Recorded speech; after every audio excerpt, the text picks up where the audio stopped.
नमस्कार, आप देख रहे हैं डीएसआर भारत न्यूज और मैं हूं आपके साथ करण भाटिया।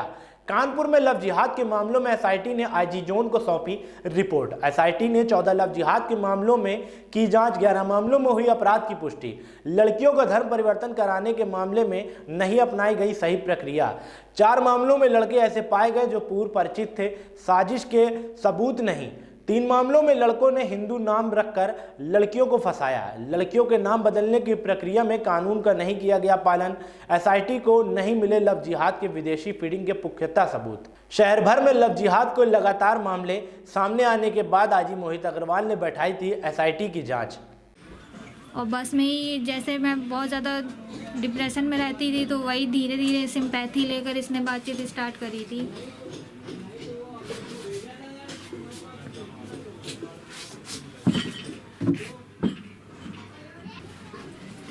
निकाह आपसे करा? नहीं, निकाह नहीं हुआ है। और ये था कि इन लोगों ने कुछ कागज़ों पे साइन कराए थे। ये हुआ था कि ये शिवू अली है, इसने अपना नाम सचिन शर्मा बताकर मुझसे बातचीत स्टार्ट की थी।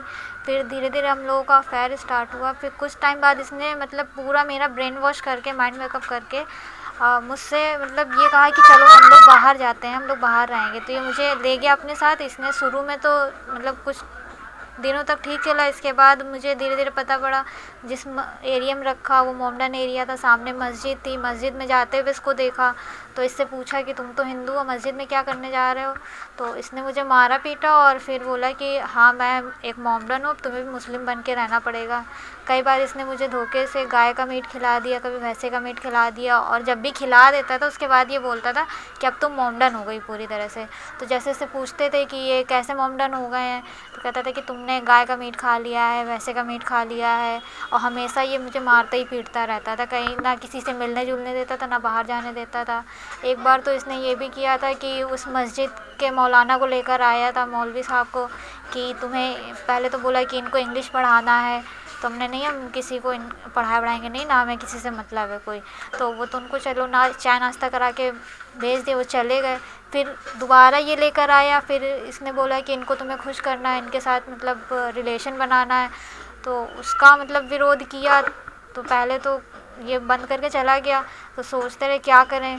फिर कुछ टाइम बाद उसमें और भी कमरे थे जिस मकान में हम लोग रहते थे। तो लोगों का जब आना जाना शुरू हुआ तो मौलवी साहब चले गए। किसी तरह मैंने वहाँ पर अपनी इज्जत बचाई। फिर ये इसी तरह जब से मुझे पता पड़ा, ये हमेशा मुझे मारता ही पीटता रहता था, दबा के ही रखता था। फिर किसी तरह मैं अपने घर वापस आ गई। और मेरी एक बेटी भी हुई तो इसने मेरी बेटी को अपने घर पर भेज दिया। 1-2 महीने रही मेरे साथ, उसके बाद इसने अपने घर भेज दिया। और उसी बेटी का सहारा लेकर इसने मुझे अपने साथ 2-3 साल रखा। और हमेशा वही धमकी देता रहता था कि मैं बेटी को मार दूंगा, और तुम अगर नहीं रहोगी तो तुम्हारी बेटी को मार दूंगा, और तुम्हें रहना ही पड़ेगा मेरे साथ। अब तुम मौलवी मोमडन बन के रहो। ज़बरदस्ती मुझसे नमाज़ पढ़ने के लिए कहते थे। कभी ये लोग कहते थे कि बुर्का पहन के चलो, कहीं ऐसे नहीं जाने देते थे। फिर किसी तरह मैं अपनी बेटी को मैंने बुलाया, अपने घर वालों से कांटेक्ट करके अपने घर वापस आ गई। इसके बाद फिर काफ़ी टाइम इससे मैंने कोई कांटेक्ट नहीं रखा। कैसे चंगुल से कैसे छूटे वहाँ से? सर ऐसा हुआ कि पहले तो मेरी फैमिली मुझसे नाराज़ थी, बातचीत नहीं करती थी। फिर धीरे धीरे किसी तरह मैंने अपने घर वालों से कांटेक्ट बनाया, उनसे बातचीत करी। जब उनको अपनी दिक्कत बताई तो घर वाले भी थोड़ा मतलब पिघले मेरे लिए। फिर घर वाले भी नहीं, खैर उसमें मेरी नानी ने ही सपोर्ट किया कि बेटा ठीक है तुम मेरे साथ आकर रहो। तो मैं वापस अपनी नानी के साथ रही हूँ। अच्छा, वहाँ से जब आप भाग के आ गए यहाँ अपने घर पर रहने लगी, तो आपके ऊपर किसने हमला किया था और क्यों हमला किया था? सर जब मैं वहाँ से वापस आ गई तो उससे मैंने 2 साल कोई कांटेक्ट नहीं रखा है और ना ही कोई बातचीत। लेकिन ये वापस वहाँ नोएडा से वापस ये कानपुर आ गया। और कानपुर में कभी रास्ते में मिल जाना, कभी कहीं ना कहीं से इसने मेरा नंबर ले लेता था, मोबाइल नंबर। तो हमेशा कॉल करना, परेशान करना, ब्लैकमेल करना कि तुम मेरे छोटे भाई बहन है, कभी उनको धमकी देना कि तुम्हारे घर वालों को मार देंगे, तुम्हारे भाई को मार देंगे, तुम्हारी बेटी को उठा ले जाएंगे।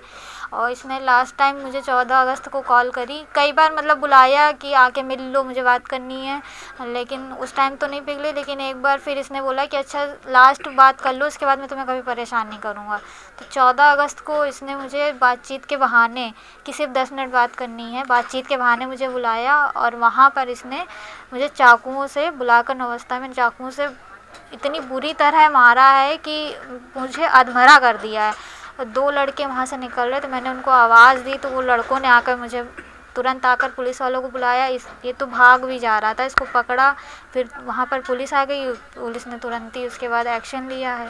क्या वो गिरफ्तार हो गया वहाँ से? हाँ जी, उसको पुलिस ने वहीं पर ही गिरफ्तार कर लिया। आप लव जिहाद का शिकार हुई है, अब प्रदेश सरकार लव जिहाद के मामलों से जो जुड़े मामले हैं उस पर कानपुर में SIT जांच भी चल रही है और कानून बनाया जाने वाला है, तो क्या लगता है कि कितना मजबूत कानून होना चाहिए? सर देखिए, मुझे तो पूरा भरोसा है ये सरकार पर कि अभी तक तो किसी ने इस चीज़ को उठाया नहीं है कि ये मुद्दा क्या है। बट ये तो चलिए कि मैं बच गई तो मैं अपनी आप बीती सुना रही हूँ कि मेरे साथ क्या क्या हुआ, किस तरह से मेरे साथ कैसे रखा गया है और क्या मतलब मेरे साथ व्यवहार किया गया है। तो मैं तो अपनी बात रख रही हूँ, तो मुझे भी भरोसा है सरकार पर कि हाँ सरकार एक्शन लेगी और इसके लिए कड़े से कड़े कानून बनाएगी। क्योंकि ये भी सर एक तरीके से ये भी एक आतंकवाद की श्रेणी में आता।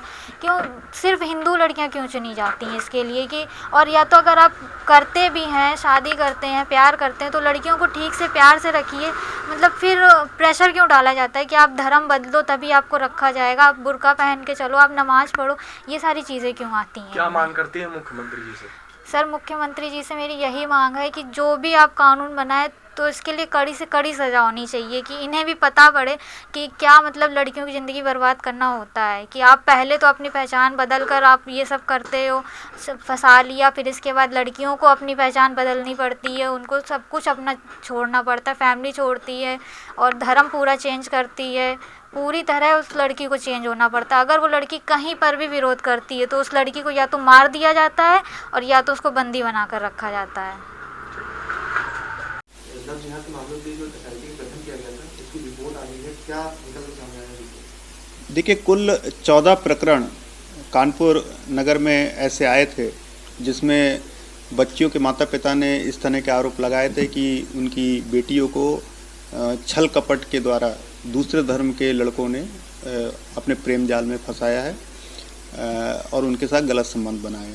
तो इस बात को लेकर के एक SIT गठित हुई थी। इस SIT ने इन सभी 14 प्रकरणों की जांच करी और जांच के बाद 11 प्रकरण ऐसे पाए गए जिसमें कुछ न कुछ अपराध होना पाया गया और इसमें 11 लोगों को जेल भेजा गया है। 3 मामले ऐसे पाए गए जिसमें लड़कियां बालिग थीं और उन्होंने अपनी मर्जी से दूसरे धर्म के लड़कों के साथ जाना या उनसे प्रेम करना बताया और ऐसे मामलों में पुलिस ने फाइनल रिपोर्ट लगाई है, कोई कार्रवाई नहीं की है। सर फंडिंग को लेकर भी जांच कर रही थी, मेरी फंडिंग की बात सामने आ रही थी कि आखिरकार इसमें महंगे वकील भी करते हैं, उसमें कुछ अभी आया? देखिए, ये जो SIT की जांच हुई है सभी 11 प्रकरणों में, तो इसमें 3 मामले ऐसे निकल करके आए हैं जिसमें लड़कों ने अपने छद्म नाम रख के लड़कियों को प्रभावित करने का प्रयास किया और लड़कियों को कहना उन्हें बाद में ये पता चला कि ये दूसरे धर्म के लड़के हैं। तो ऐसे प्रकरणों में उनके खिलाफ अन्य धाराएं भी, धोखाधड़ी की धाराएं भी लगाई गई हैं। जहाँ तक इनके आपस में संबंधों की बात है, 4 लड़के इसमें ऐसे पाए गए हैं जो आपस में बातचीत तो करते थे, पूर्व परिचित थे और ये इन 4 लड़कों ने जो है अलग धर्म की लड़कियों के साथ उनका संबंध रहा, लेकिन किसी विदेशी फंडिंग की बात अभी तक सामने नहीं आई है। संगठित गिरोह के रूप में काम करने की बात आई है जांच में? देखिए, अभी जो SIT की हमारी जांच है, इस बात के कोई पुख्ता प्रमाण हमको नहीं मिले हैं कि संगठित रूप से कोई साजिश के तहत कुछ इन लोगों ने किया है। लेकिन इतना ज़रूर है कि छल कपट के द्वारा अपने नामों को बदल करके और कई मामलों में नाबालिग लड़कियों के साथ जो है इन्होंने इस तरह का कार्य किया है और इसमें इनके विरुद्ध वैधानिक कार्रवाई की गई है। सर, अभी सुप्रीम कोर्ट ने 3-4 दिन पहले एक आदेश दिया था कि अगर शादी के बाद धर्म परिवर्तन होता है जबरन जैसी किसी स्थिति में तो शादी अवैध हो जाती है। तो क्या सुप्रीम कोर्ट के फैसले के आलोक में भी पुलिस आगे कुछ बढ़ेगी, कोर्ट से कोई ऑर्डर लेगी लोकल कोर्ट से? देखिए, ये जितने मामले इन्वेस्टिगेट किए गए हैं इन सब मामलों में 2 अनियमितताएं सभी मामलों में पाई गई हैं कि नाम बदलने की जो प्रक्रिया है, क्योंकि जब मैरिज होती है मुस्लिम धर्म में तो उसमें मुस्लिम नाम ही लड़की का होना चाहिए। तो ये नाम बदलने की प्रक्रिया का वैधानिक रूप से पालन किसी भी प्रकरण में नहीं किया गया। इसी प्रकार से जो धर्म परिवर्तन है उसका भी जो वैधानिक प्रक्रिया है, जिसको सुप्रीम कोर्ट ने कहा है कि केवल मैरिज के लिए धर्म नहीं परिवर्तित किया जा सकता, इस बिंदु पर भी किसी भी मामले में सही प्रक्रिया का पालन नहीं किया गया है। तो इसमें पुलिस अग्रिम कार्रवाई करेगी।